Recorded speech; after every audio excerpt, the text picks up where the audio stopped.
So now I invite Sri K.M. Rajan to start his talk. Om Vishwani Deva Savitar Duritani Parasuva Yad Bhadram Tanna Asuva Om Shanti Shanti Shanti. Respected Dr. Ravi Prakash Arya ji, Shri Ashwini ji, Dr. Anand Kumar Sharma ji, and my friend and colleague, Shri Vinod ji, and all those who are attending this webinar. Today is a very important day in Kerala history. Not only in Kerala history, in world history also. My friend Vinod ji very fantastically explained what happened on this day. And since 1921, August 20 onwards, when this rebellion started, he gave full background of that and very informative lecture. So in my part, I am concentrating mainly on the role of Arya Samaj on this mission, this evacuation mission. So for a few minutes, I will try to give some information about the Arya Samaj mission. But as you know that our history, many chapters are missing. It is very unfortunate that the glorious history of Arya Samaj in Kerala is missing from our history. Rightly said Shri Vinod ji that we conducted a very Herculean task in Kerala. We conducted a lot of relief camps, lot of conversions. But all these records, still we are unable to locate it. So anyway, just I'll give a brief introduction about the role of Arya Samaj. Before that, actually, this 1921 incident, this Moplah rebellion, in our language, it is not called Moplah. It is called Mapila. It started in 1921, but it is not started in 1921. In reality, it started centuries back. It was one of the worst Hindu genocide in Kerala. What happened in 1921? Then there were hundreds of attacks on Hindus of northern Kerala, now known as Malabar. It started centuries ago. The atrocities committed by Hyder Ali and Tipu Sultan in Malabar is available in our history books. Though there was a systematic attempt to make them heroes by some vested interests. The Malabar Manual of Mr. William Logan mentioned it with statistical data also. William Logan, quoting the diary writings and notes of a Muslim general of Hyder Ali, that is the father of Tipu Sultan, and published by the Prince Ghulam Muhammad, then surviving son of Tipu Sultan, in his book. That is, in Malabar Manual, he quoted the reference of Ghulam Muhammad, Prince Ghulam Muhammad, about the notings and diary writings of the Muslim general of Hyder Ali. Hyder Ali died in December 1782. 1782, Hyder Ali was died. Before the efforts of conquering the Malabar, that was his dream. He could not complete that one. Before that, he was died. Then his son, Tipu Sultan, took charge. He continued the atrocities of his father in more cruel way. Now this Tipu Sultan is being presented as a great hero. Some controversy was going on always there. We should remember that the works of Tipu Sultan was more cruel than Hyder Ali. His war cry was sword, means darts, or topi. Topi in our language means it is a forcible conversion. They will keep this Turkey cap there. So his war cry was sword or topi. Either you take darts, otherwise convert to Islam. The intensity of suffering and its nature during their Padayotam. It is called Padayotam. That means military march. In Malayalam, it is called Padayotam.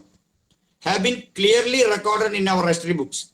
In our history books, this marching by Tipu Sultan is clearly recorded. It is already preserved in our royal palaces of Kerala. That is Samurin. In Malayalam, we call it Samudri, Samudri Raja of Calicut. It is stored in his in palaces. Not only there, in Palashi, that is another palace. And Palakkad Fort, there is a fort in Palakkad. And East India Company's office.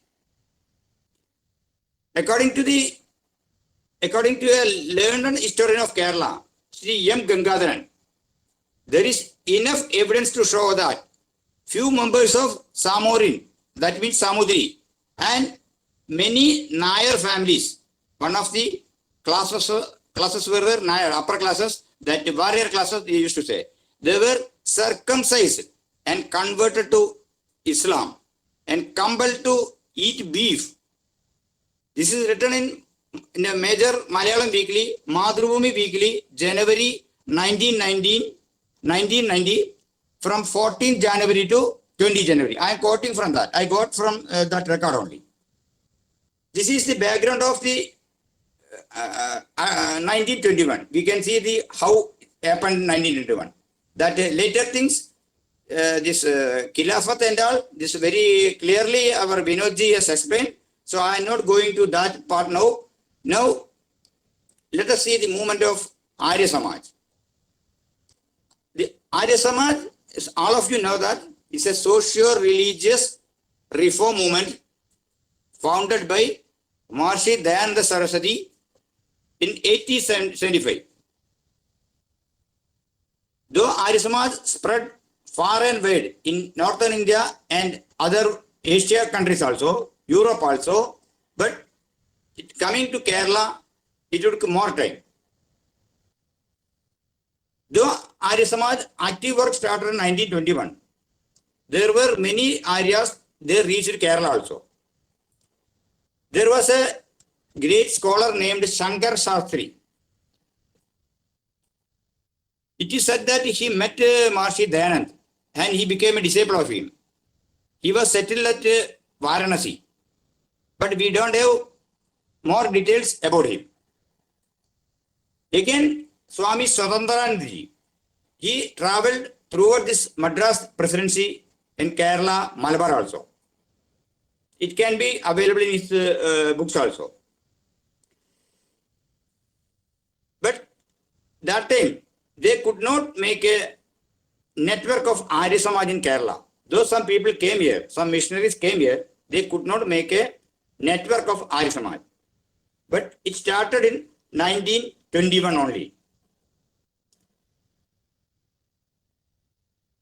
It was during the turbulent days of 1921. An organized evacuation mission for Arya Samaj started in Malabar. It is sad that our history books neglected the activities of our first generation Arya Pracharaks of Kerala. Arya Samaj has conducted multi-level activities in Kerala since 1921 to 1940s.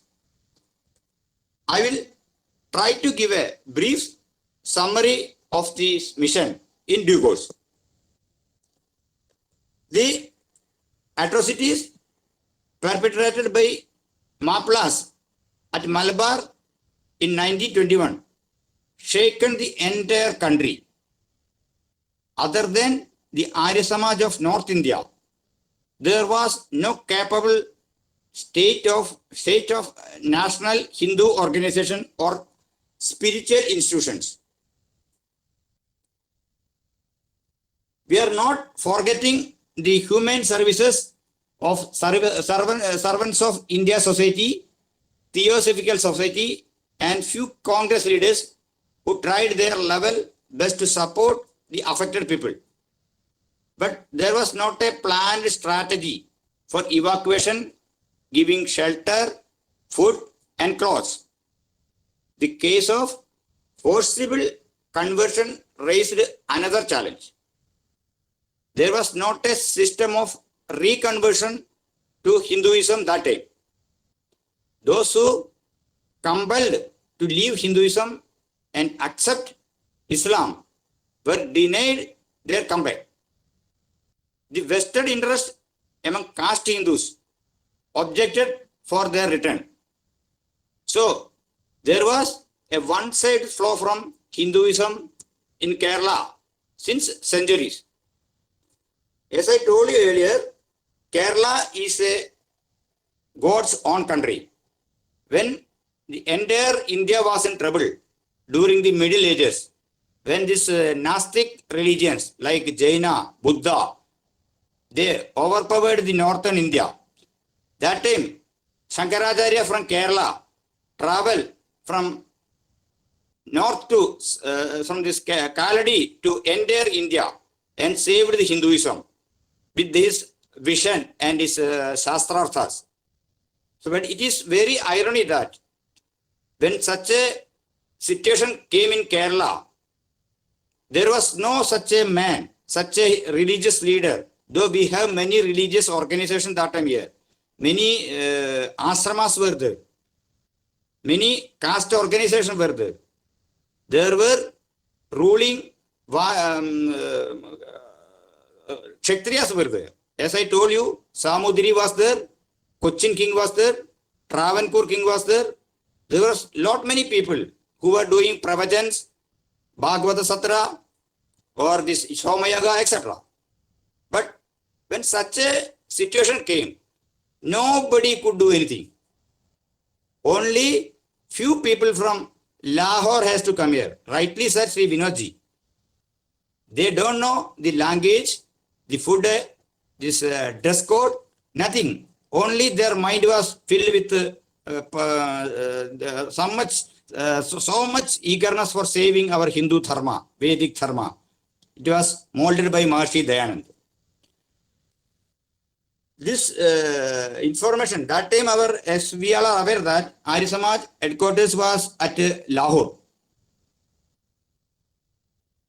The atrocities faced by the Hindus of Malabar came to the notice of Sri Mahatma Hansraji, who was the president of Lahore Arya Pradeshi Pran Sabha.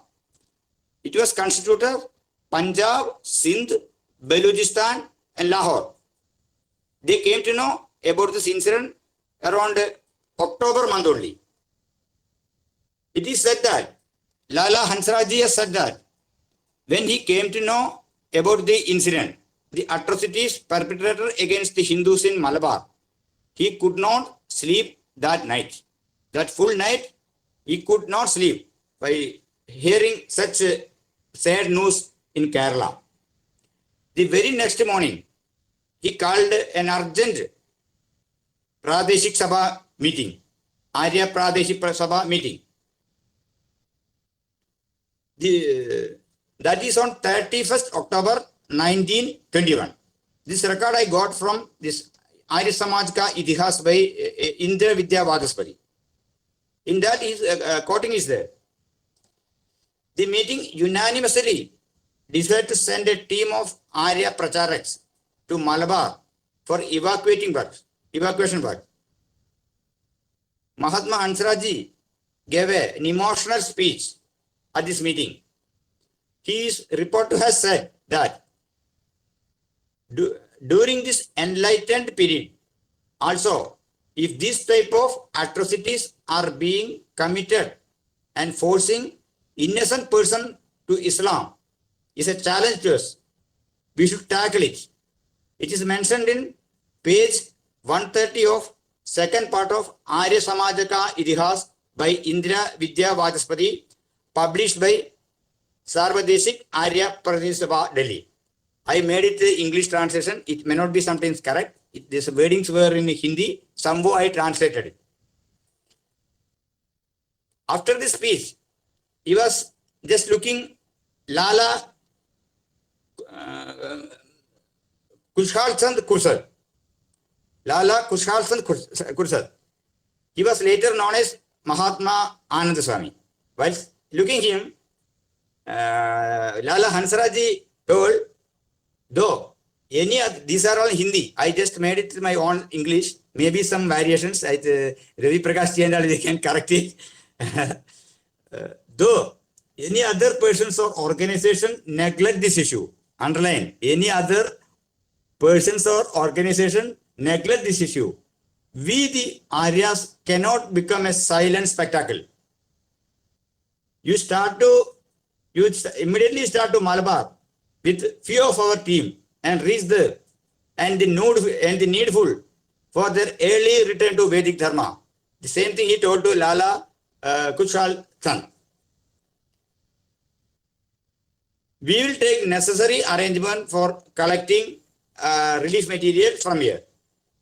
On hearing this, you see, that time the mentality of our Arya Pracharaks and Arya leaders. The information is getting from leader. This Pracharaks were ready to move. He was smilingly was telling. On hearing this word, Kushal replied like this: "Sure, I am ready to move now itself, and waiting your orders." That was the spirit that time. That is Arya Samaj. Maharishi Dayanand ki jai ho. Kushal always used to keep his bag and baggage with him. That was the role model of Arya Pracharaks during that first generation Arya Pracharak. They will have one bag and baggage, like Pandit Lekharam. Whenever information comes, they will not think anything. They will ready to move. There are such lot many examples in Arya history.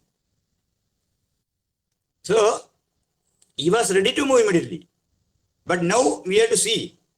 It is pertinent to see the family background of Lala Kushal Chand when he get ordered to move to Malabar, which is situated more than 2000 kilometers away from Lahore. Due to the continued prachar work, we should just see, I'm taking little time for giving some motivation for our people, how our first generation Arya leaders work. We can think. We have to just see the background of Mahatma Anand Swami that time. Due to his frequent travels, Veda Prachar work, his health condition was deteriorated. That time, his fifth son, Yuddhavir, took birth near to that day only. He was having 5 sons. Fifth son, Yuddhavir, took birth recently that time only. And his another son named Yas, his name was Yas, was affected with pneumonia and bedridden. This was the condition of his family. He has 5 children. One is newborn, another is pneumonia. So in such a situation, he was ready to move immediately, waiting the order of Lala Hansaraji, ready to move. Just think, that was the spirit of Arya Samaj, Maharishi Dayanand ki jai. So that was the spirit we got from Satyarth Prakash or Maharishi Dayanand. It was, see, that too is coming to a place where being a Hindu is a risk for their life. He was going to Malabar first time. It was high risk for his life to become even a Hindu there. Also, he was not familiar with the Malayalam language, the food habits and dress code of Kerala. It was very difficult to travel this much distance. The train facility were available there. That train were there. Still, it was very much difficult. Now also you can see that people from Punjab, how they can come Kerala. During this time also we have a lot of difficulty. Now I will come to this another Arya Pracharak Pandit Rishi Ram. That Arya Pradesh Parinsabha is meeting on 31st October 1921 decided to send a team of Arya missionaries led by Pandit Rishi Ram, who was a fresh graduate from DAV College, Lahore. Pandit Rishi Ram started from Punjab and reached Calicut on 11th November 1921. That is a historical day for Arya Samaj in Kerala. I think we should remember it. 11th November 1921, he reached Calicut. After reviewing the situation there, he just see the situation there, what is happening there. Along with him, some other missionaries were also there. One was Sri Vedabandhu Sharma. He was the first Arya Pracharak of Kerala. He who knows Malayalam, he wrote Satyarth Prakash in Malayalam also. He also studied at Lahore. Along with Pandit Rishi Ram, Sri Vedabandhu Sharma also came here. So, in this background, when he reached Calicut, he was just taking a review. Let us see what was the situation of a demographic setup of Kerala at that time. Yes, Vinod just rightly briefed something. Still, I am giving small information only. These are all from our book Arya Samaj or Malabar. You can refer it. In that time, Malabar, there were 10 taluks. Out of the 10 taluks, this main problem was there in 4 taluks only, as told by Vinodji. So, in that, Kozhikode, Eranad, Vallavanad, Ponnani, these 4 taluks were in a risk area, Muslim majority areas. Kozhikode taluk was around 379 square mile. Its Hindu population was 18,394. Muslim population was 8,11,060.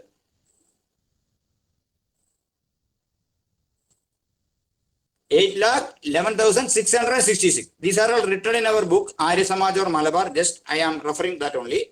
Christian population was 5,451. In Eranad Taluk, its area was 966 square mile. Its population was 1 lakh, Hindu population was 1,68,641. Muslim population was 2,23,377. Christian population was 589. Vallavanad Taluk was 880 square mile. Its Hindu population was 2,54,223. Muslim population was 1,19,224. Christian population was 507. Ponnani Taluk, its area was 426 square mile. Its Hindu population was 2,85,601. Muslim population was 2,21,967. Christian population was 21,850. This source from Malabar or Arya Samaj book. And the Hindus were divided into many castes. I think many of these members, our members must have read the great book of Moplah, Upanyas by Veer Savarkar. In that clearly shows this happened this area only. I don't know how Savarkar could know this much very minute things also from Malabar. So in that, the Hindus were divided into many castes. The untouchability was much prevalent that time. The shade of even one smaller class, shade means while walking with the shade, sunshade, that were also prohibited that time here. The following lower caste were made to keep a specific distance from the so-called upper caste. There are main 3 lower castes. One was called Nayadi. they had to walk through around 72 feet away from this upper class. Another one was Pulaya community. They had to travel around 64 feet away from the upper class. Then there was another community called Kanisha. They had to move around 36 feet away from upper caste. Just I'm telling this reason for the Hindu survival in Kerala. So how the Muslims utilize this one. These are very beautifully shown by Veer Savarkarji in his book Moplah. Now anyway, I given some background only. I'll come to the main work of evacuation part. Arya Samaj opened relief camps at Mayanad, Tirurangadi, Nilambur, Tuvur, Mukkam, Kozhikode. Like this, many places Arya Samaj started relief work, giving shelter to the refugees and giving food, clothes, etc. Some of these relief camps were near to forest. So Mahatma Anand Swami says that the skulls of those massacred were found near the evacuation camp of Mukkam, which is near to a forest area. By seeing these skulls, one can easily find how they were brutally killed. Kushal Chandji mentioned in his report and state that two skulls were collected and kept at Arya Pradesabha office at Lahore for memory. Like this he mentioned in that book. He also gives a detailed accounts of incidents happened at various places during this rebellion. He walked with barefoot to the affected area. See, the situation, this difficult area, he was walking by walk only. And consoled the victims by giving food, cloth and shelter. Pandit Rishiram traveled each and every corner of riot hit areas. Sri Vedabandhu Sharmaji accompanied him and translated his English and Hindi speech to Malayalam. Vedabandhu Sharma was the only Arya missionary of Kerala accompanied by the team of Pandit Rishiram from Lahore. He distributed pamphlets named Moplah Vidroh in Hindi and Moplah Riots in English and Malabar Moplah Lahala in Malayalam. They tried to concentrate on Shuddhi mission along with the relief camps. The Arya missionaries, Mahatma Savanmal. Some more missionaries were along with Pandit Rishiram, Mahatma Savanmal, Professor Jnanachandji, Pandit Mastan Chandji also visited the riot hit areas of various taluks and mobilized the converted Hindus into a place and brought them back to Vedic Dharma. Pandit Mastan Chand was in charge of Mayanad relief camp. Around 1100 children, including children, women and elders were accommodated there. There were newly born babies also. He said that newborn babies were also in that relief camps. He said in his report, Kushal Chandji mentioned this in his report. It was a difficult task to reach the Muslim majority areas of villages and motivate the converted Hindus and bring them back to the Vedic Dharma after the Shuddhi Kriya. The Arya missionaries took that most adventurous task. Such a way, adventurously they were working, Arya missionaries, during this Moplah rebellion. In his report, he said that by July 1922, the numbers of persons returned back to Hindu Dharma crossed 2,600.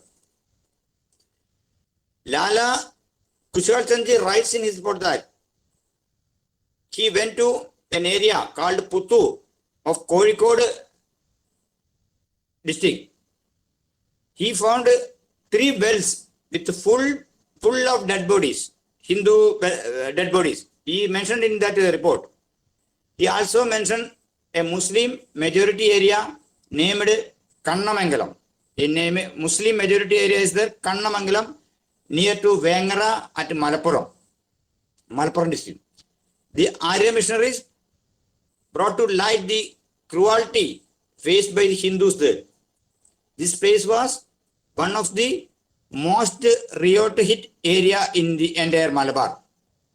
There was a big bungalow of warrior Hindus, the Kshatriya Hindus. There was a big bungalows. They were called Nayar when bungalows were there. The Muslim mob captured that bungalow and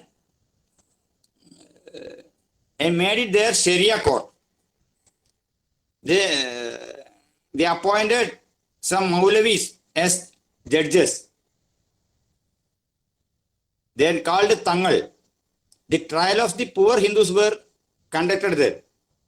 Kushal Chansi says that there was a temple nearby that. Its sanctum was filled with the Sikha of killed Hindus. Because mass conversion to Islam was conducted there. And their Sikhs were kept like a pahad jaise. There was a Nambudiri house near to that area. Nambudiri means Kerala Brahmins called Nambudiris. There was a house of a Nambudiri in that area. Very ancient Brahmin home. They used to keep many literatures, ancient palm leaves, literatures and all. Sanskrit literatures and all. They burnt all this library, killed all these inmates there. Kushal Chansi says that he took a palm leaf which was not burned from it and taken to Lahore Arya Samaj for keeping it as a memory. This was the horrific story of Malabar. Oh, I'm not extending further it. I think time is also passing now. So this discussion should not go in one day. As rightly said by Vinodji, we should continue this one. So at the same time, we should see the role of Arya Samaj after 1921 also. Kozhikode Arya Samaj was established in 1922 by Pandit Rishiram. That time, there were few Arya Samaj in various places of Malabar. It is called Palayangadi, Payyannur, Kanyangad, like these areas. There was Arya Samaj. Another Arya missionary, Pandit Buddha Simhan, reached Kozhikode in 1926 and took the charge of Calicut Arya Samaj.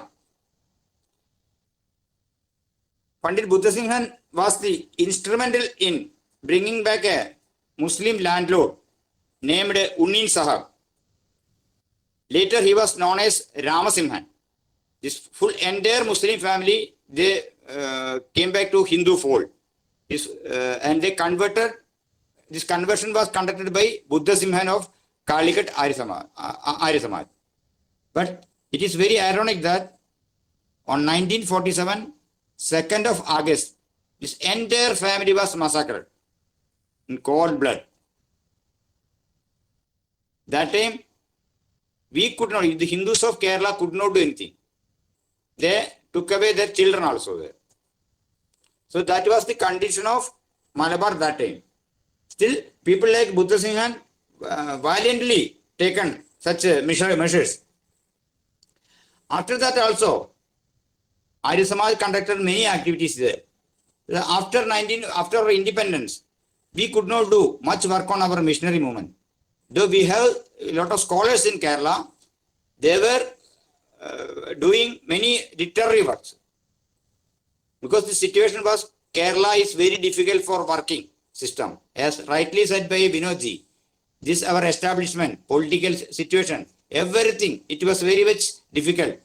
So many Arya leaders also worked here. Before us, many Arya leaders worked here. One of the main architects of Arya Samaj in Kerala is Sri Vedabandhu Sharma. He was an outstanding scholar.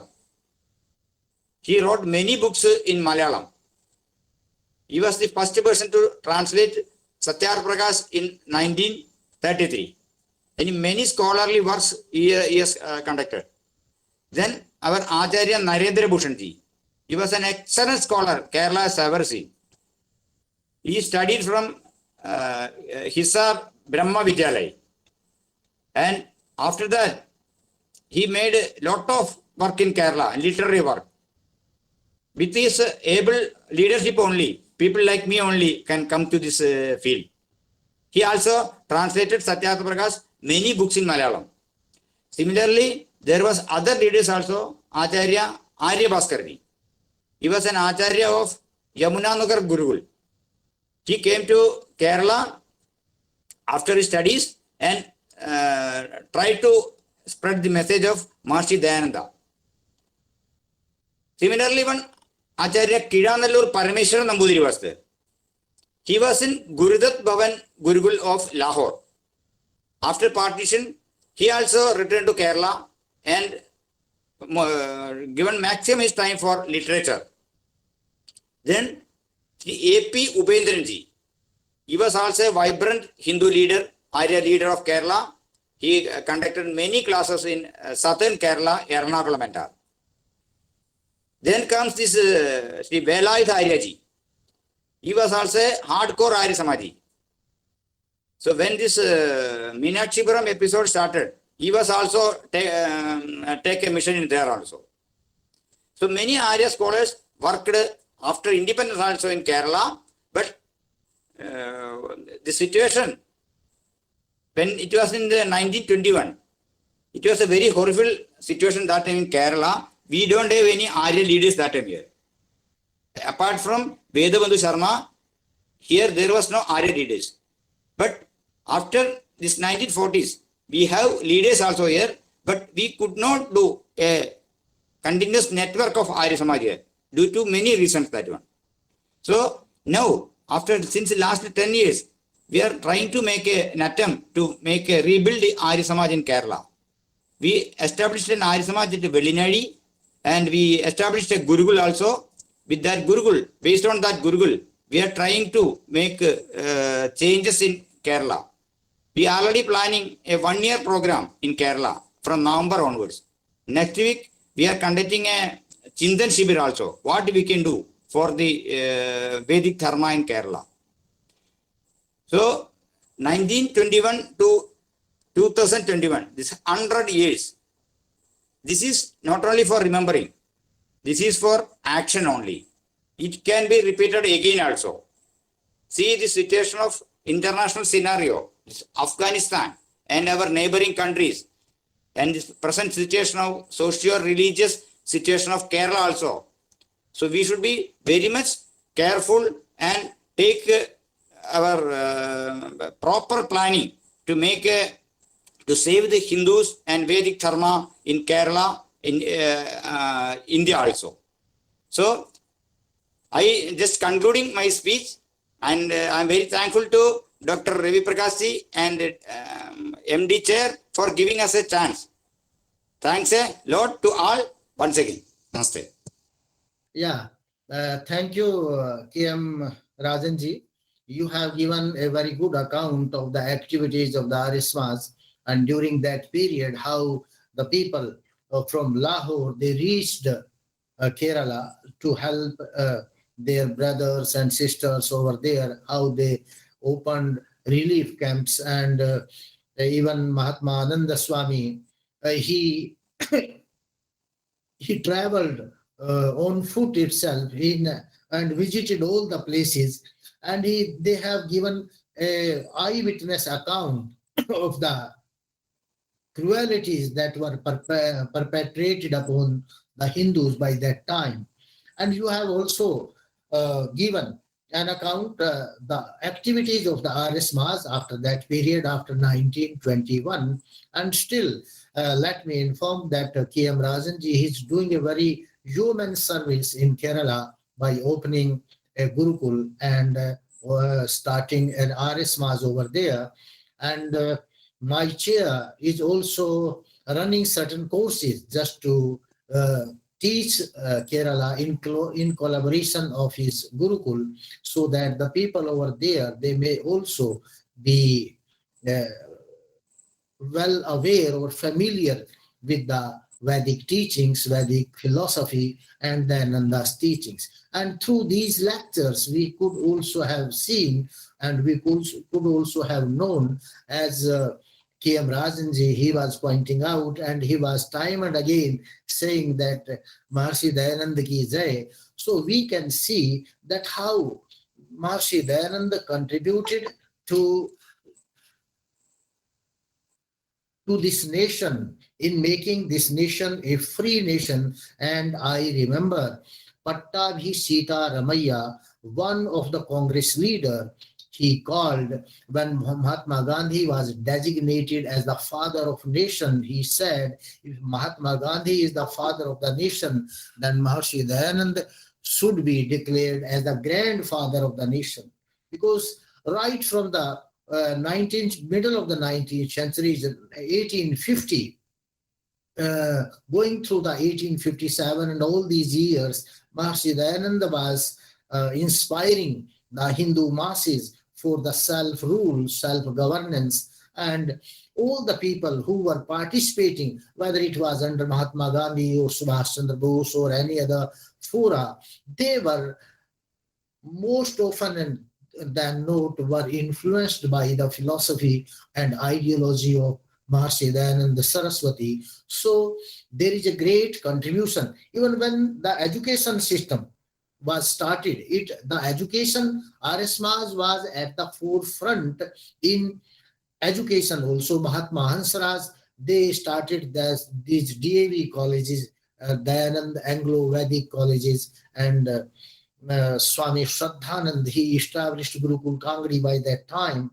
So RS Mas has a lot of role in making this country a free country and making this country a nation.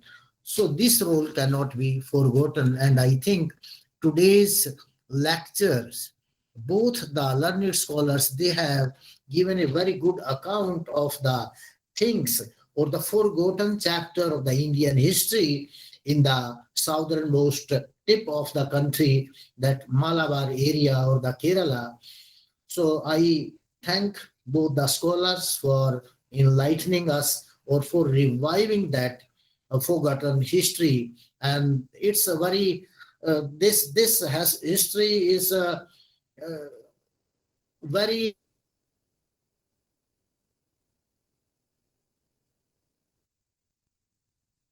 and it makes us also very much disappointing, or we feel very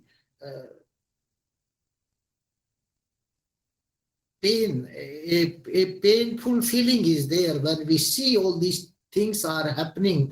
And right from not only now, we don't see all these things now in Afghanistan, but long back. And that history, this conversion and killing people and all this, it was started by Hyder Ali, followed by Tipu Sultan. Then it was in the name of Caliphate revival or movement. It took place in Kerala, and wherever these fanatics come, they just impose Sharia courts, and they are in a hurry to implement the Sharia courts. I don't know what this Sharia is. And the same thing is happening in Afghanistan also. Now they are also talking about the Sharia, and everybody is supporting them. And so many people in India also, they are supporting those talibs who don't know the ABC of culture and philosophy, and who are hankering after this Sharia courts and these Sharia rules and laws. So the history is repeating itself until and unless the humanity at large is being taught and given the good education, the right education. I think this type of things will continue to happen. And the people who are well aware, who are learned, they should try to awaken other people also in the society, that they should not sleep. Now the time has come to reawaken yourself. Now the cycle is again changing. These changes are coming in the world history, and now the whole world is under turmoil.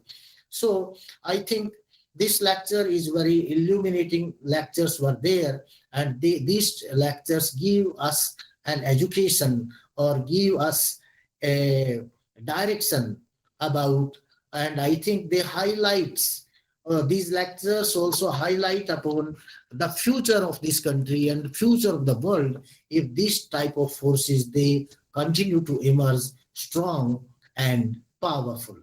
So I thanks both the speaker a lot who made this a seminar a success, and truly we have got so many new things. And I also thank all our people in the audience who are here.